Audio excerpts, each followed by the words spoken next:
it's very important to take out all processed meat. Things like bologna, hot dogs, sausages, these are filled with carcinogens.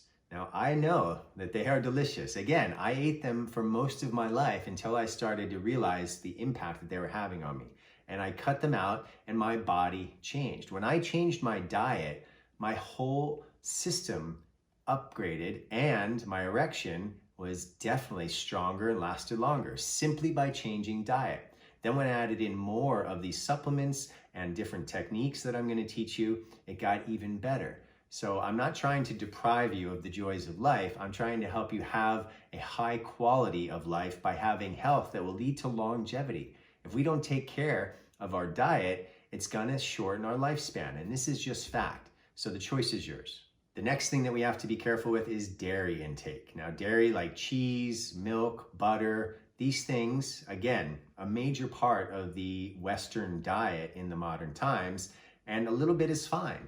But one of the problems with dairy is that they're often infused and injected with hormones, artificial hormones that are put into the animals that create the milk that goes into cheese and cream and butter and all of these other things that are dairy products. And these artificial hormones wreak havoc on our natural hormonal balance. So if you want to come back to having that strong erection, you have to be careful with the hormones that you're taking in through things like animal products and dairy. And I mentioned caffeine before for the adrenal glands. Once again, too much caffeine is not good for the prostate gland. Spicy foods also wreak havoc on the prostate gland, and alcohol. So alcohol, again, it's not something that you have to eliminate completely, but just be careful that you're not consuming it too often, and especially too much of it. If you have a glass of wine or two once in a while, that's fine. But if you're drinking heavily once or several times a week, good luck getting a hard on. So what are the things that are recommended to eat, and what I have found literally through years of experimentation that do work for me, and I know have worked for many men, there is a certain list of foods that you can start to go shopping for and bring into your diet and enjoy really good flavor without poisoning yourself. Things like berries. Berries are amazing because they're super high in antioxidants, and I'll talk more about what that means in a moment. They have lots of vitamins and they're delicious. They give you that feeling of satiating the craving for sugars. Strawberries, blueberries, raspberries, blackberries, goji berries are amazing. And that's one of the foods I'm actually going to talk a lot about is the goji berry. Things like tomatoes, different fruits and vegetables. Broccoli is an amazing food, and I know it's not everybody's favorite, but if you can start to understand that food is medicine, it's not just for pleasure, it's for treating the hormonal balance in your body, for giving you the vitamins, nutrients, and all the other things that your body needs to function at the highest level. Start to bring in green vegetables into your diet.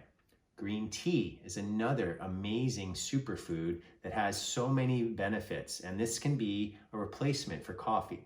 Coffee gives us that kick, that lift. Green tea can also give you a lift. It's not as intense, and the energy lasts longer, and you don't have the crash like you do at the end of caffeine from coffee dropping off, and you go into the slump after a few hours from drinking the cup of coffee in the morning. Other things like legumes, pomegranate juice, fish, zinc, which is part of the minerals that the body needs. The prostate has the highest level of zinc in the body. So what foods do you want to eat to bring in that zinc? Oysters are good. Certain beef is good. Again, in moderation with the beef. Pork, seeds, nuts, lentils, yogurt, oatmeal, and mushrooms. So there's a wide variety of foods that we can enjoy, and you start to look into how to get what you need and still have a delicious diet. It's really not that hard. The problem is that we get a certain mindset that I should be able to eat whatever I want, and this is actually what's creating a lot of the problems in your body, emotions, and mind.